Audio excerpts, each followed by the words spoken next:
Já pensou como seria poder ouvir os pensamentos de um gênio da literatura, mas não nas obras publicadas, e sim das conversas do dia a dia? Pois é, hoje a gente vai mergulhar na história fascinante de como o retrato mais íntimo de Johann Wolfgang von Goethe foi criado. E não foi por uma biografia comum, não. Foi por algo muito mais vivo, muito mais pessoal. Essa é a grande questão, né? Como é que se captura não apenas as obras, mas o processo de pensamento, as reflexões espontâneas, a personalidade real por trás de uma mente brilhante?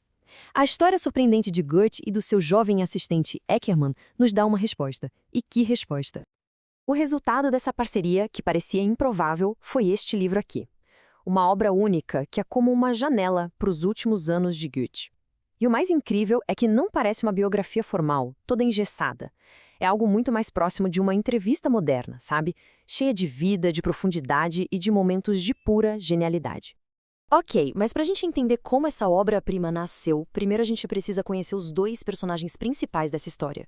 De um lado, um verdadeiro titã da literatura, e do outro, o seu dedicado escriba. Então, estão aí os dois. De um lado, Johann Wolfgang von Goethe, que já era uma lenda viva na sua época.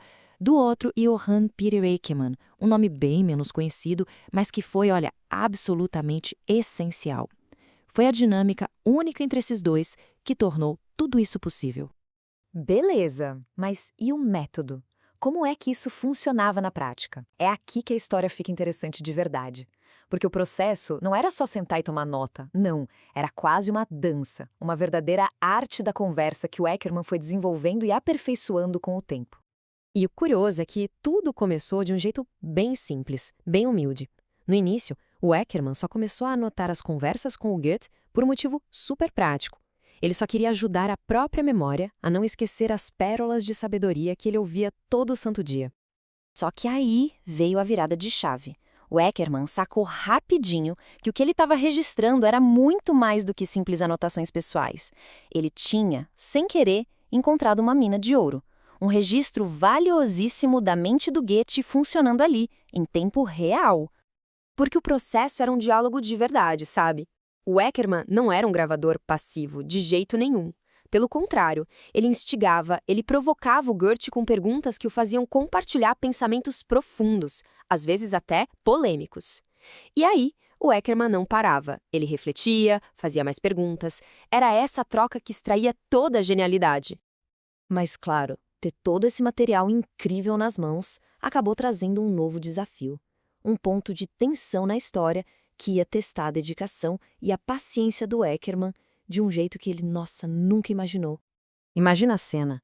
Eckermann, super empolgado com tudo que ele tinha, pediu permissão para o Goethe para publicar as conversas. A resposta foi simples, direta, mas com um peso enorme. Uma única palavra que colocou o projeto inteiro em compasso de espera por anos. Espere. E é aqui que a gente vê o caráter do Eckermann. Porque mesmo passando por um aperto financeiro, ele obedeceu, ele esperou, pacientemente, honrando o desejo do mestre. Isso mostra um nível de respeito, de integridade que é, poxa, extraordinário. E essa linha do tempo ajuda a gente a ter uma noção do tamanho dessa espera.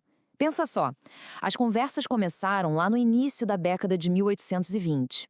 Anos depois, veio a ordem para esperar, e o Eckermann só foi publicar o livro depois da morte do Goethe, em 1832.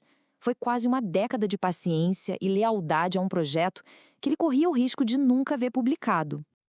Enfim, chegamos ao legado. Toda essa espera, todo esse processo, valeu a pena?